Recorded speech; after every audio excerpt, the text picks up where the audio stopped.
तो जी हाँ, नमस्कार दोस्तों। बता दूं, भोजपुरी सुपरस्टार थे साहिल लाल यादव और बॉलीवुड डांसर ट्विन कहे जाने वाली सपना चौधरी जी का नया वीडियो शूटिंग हुआ था कुछ दिनों पहले, जो कि आप देख सकते हैं शूटिंग का वीडियो। और काफ़ी महंगे लेवल पर यह गाना शूट किया गया था और इस गाने का वीडियो बहुत जल्द आने वाला है आप लोगों के बीच में।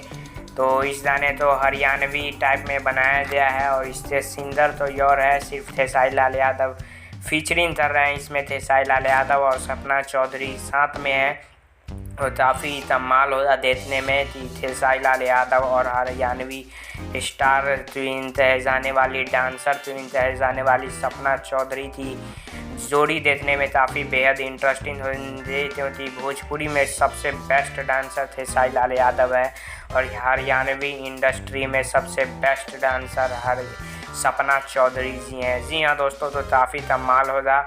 बहुत जल्द ये गाना आप लोगों को सुनने को मिलेगा। हरियाणवी गाना है और इससे सिंगर तो और है, इसमें सिर्फ से साहिल लाल यादव सपना चौधरी फीचरिंग कर रहे हैं। तो जैसे ही आएगा हम आपको